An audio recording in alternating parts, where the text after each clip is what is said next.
Hello everyone and welcome to the session. Our topic is multithreading and multiprocessing in Python.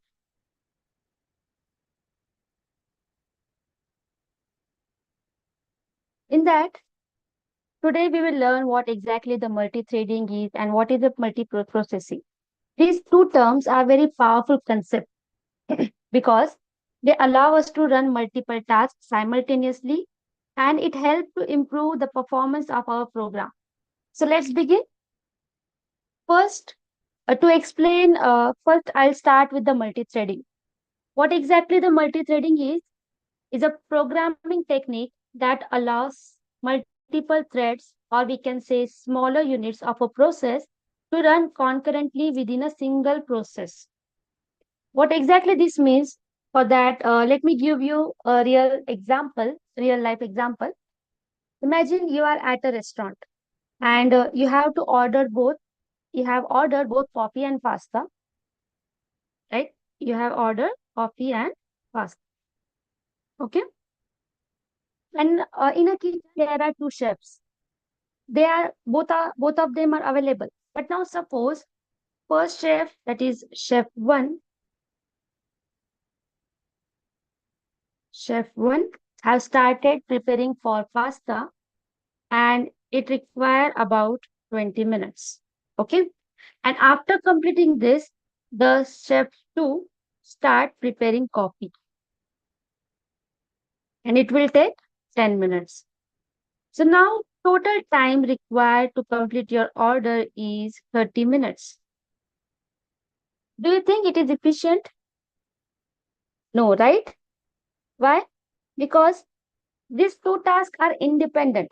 Both chefs could have started working simultaneously, especially because coffee and pasta are two independent tasks and they don't depend on each other. So instead, both chefs could start working at the same time. One make pasta while other prepare coffee.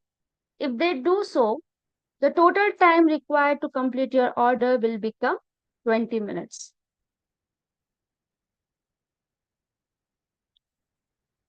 Since the tasks don't interfere with each other, this approach saves the time and speed up the service. This is what exactly the multi-threading is. When we have tasks in our code that can run independently, we can assign them to different threads where each thread run in a parallel within a same program and allow us to perform multiple operations at once without waiting for one task to finish before starting the next.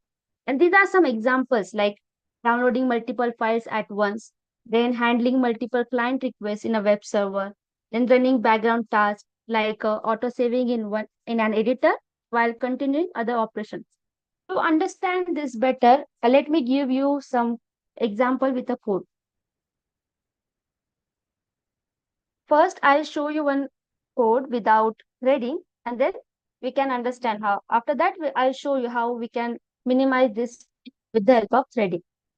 So first, what I will do, first we have to import time. Then I'll define two different tasks. Define two different tasks. First is the task one. What it will do, it will print starting task one. Starting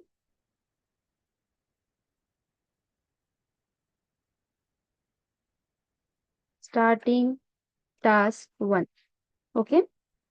And after that, it will wait for about 4 seconds. So for that time, sleep 4 seconds. And once it is done, it will print task 1 completed. Task 1 completed. Completed. So this is my task 1. What it will do? It will print starting task 1. It will wait for 4 seconds. Wait for. It will wait for 4 seconds. Okay. And similarly, I'll create another task 2. Task 2. Okay. This is task 2.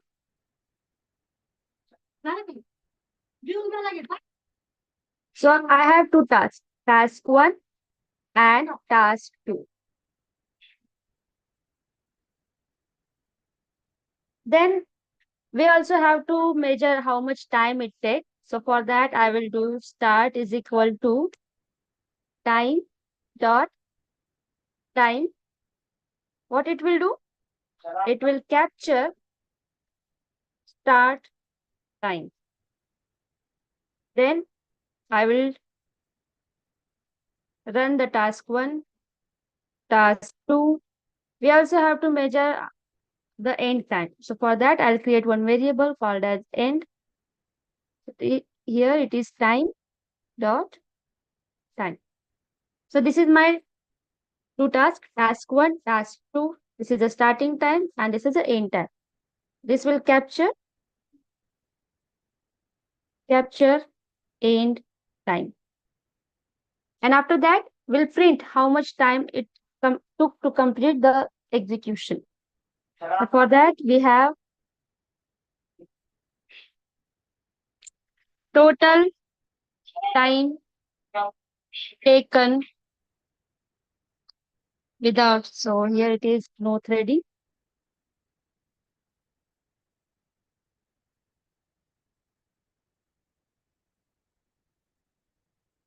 And I'll mention here end time minus start time. End minus start. And only 2 decimal points are sufficient for us. So 2 seconds. Now I will run this code and let us check how much time it is taking to execute both the tasks. Run. See, starting task 1, it will wait for 4 seconds. After that, it will print starting task 2. Now, the total time required is 8 seconds. So let us now see how we can reduce this time with the help of threading. For that, what you have to do? You have to import threading. Then you have to import time, which will measure the time. I'll create the similar task, task 1 and task 2. Both the tasks are same. Now, this is the start time, but this time I'll create two threads. T1 is equal to threading and the target is task 1. What it will do, it will run task 1. Similarly, I'll create another thread called as T2 and this thread will run task 2. So now I have created two tasks. I have created two threads, thread 1 and thread 2, which will perform their respective tasks. After that, we have to start both of them simultaneously. So they begin executing concurrently. After that, I'll say T1.join and T2.join.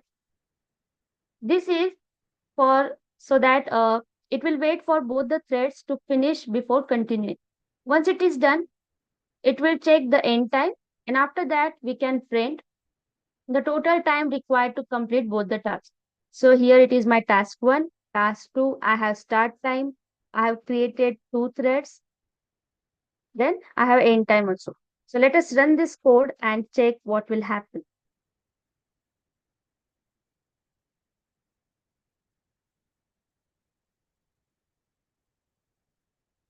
Now you can see both the tasks have started working simultaneously and this time the total time required is 4 seconds. Previously, it was taking 8 seconds. Here it is.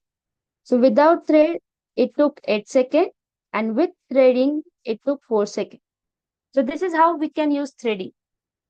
To get more clear understanding, I'll show you one more example. What it will do, I'll create two tasks. First task is print a number. It will print a number from 1 to 5. So I have entered a loop for I in range 1 to 6. What it will do? It will print from 1 to 5. After that, it will wait 1 second. Then the next task is print letter. It will print a letter A, B, C D, E. And after that, again, it will wait for 1 second. So here, our start time, we have our end time. And I'll call both the function one by one. This is the example without threading. So let us check how much time it take to execute. It has started. You can see here in console.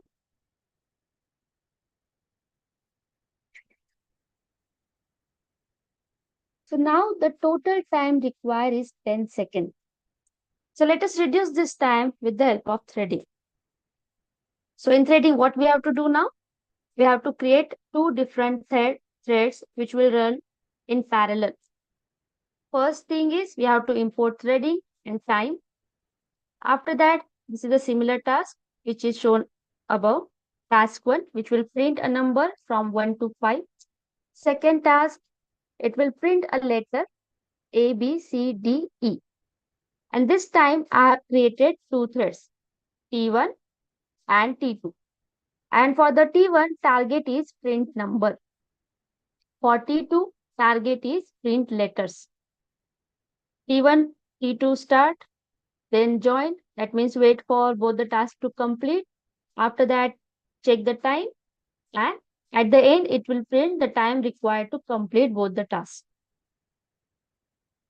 So now I'll select this one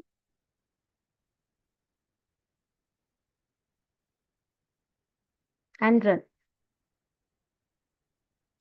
See, both of the threads have started working in parallel. First, it print number 1, then A, 2, B, 3, C, and the total time required is 5 seconds. So let me revise what we had done in threading. First, we understood what multi-threading is. It is a process, or we can say programming technique, that allow multiple threads, which allow multiple threads to work or to run concurrently within a single process. And then we saw one example without threading. It took around 8 seconds. And to reduce this time, we took help of threading. We created two threads, T1 and T2. With the help of threading, the time is reduced to 4 seconds. After that, we also saw one more example where the task was print a number and to print a letters. Without threading, it was taking 10 seconds, but with the help of threading, by creating two threads, the time is reduced to 5 seconds. So now you have understood what exactly the threading is. We can move towards multiprocessing. So if multi-threading is like two chefs working in the same kitchen, then multiprocessing is like having completely separate food court. Imagine a busy food court. One stall is making Chinese food, another is making burgers, and another is preparing tacos. And each of these stall have a chef. They have their own kitchen setup, they have their own tools, they have their own ingredients. And they work complete independently and don't need to share anything. Because of that, they can cook their dishes fully in parallel without waiting or interfering with one another. And this is what multi-processing is. It is a technique that allow program to run multiple process at the same time, but each have their own memory space. And to achieve this parallel execution, especially useful for CPU bound tasks. So now let us understand how exactly that works. Each process run in its own memory space and is completely independent of other. This is especially useful when you are working with a task that are CPU intensive. As true parallelism can significantly improve performance. So just like food court where each chef run their own mini kitchen. In multiprocessing, each task run its own separate process, like having multiple mini program running side by side. Now let's look at a code. So here, first I'll import this times. I have created two tasks. Task one, similar task. What it will do? It will first it will print starting task one, then it will sleep for 2 seconds, and after that it will print task 1 completed. This is my task 1. Then task 2, it will first print that task 2 has started. After that it will wait for 2 minutes, and then task 2 completed. And we have also added start and end variable, which will calculate the time which it required to complete.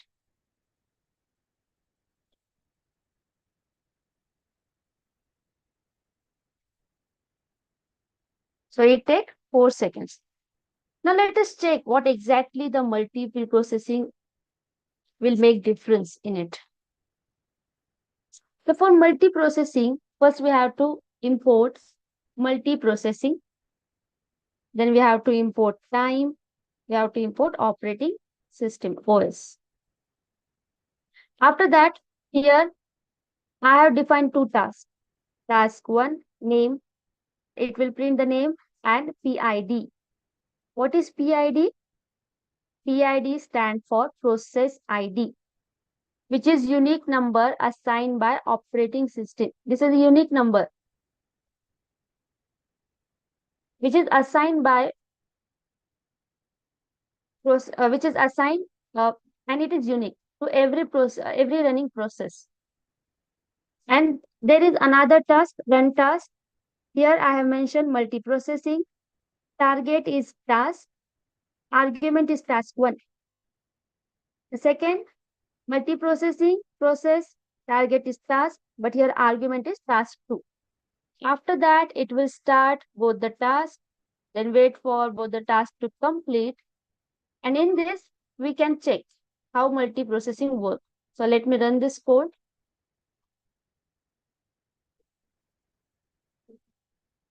Here you can see. I'll just paste this output here. Check.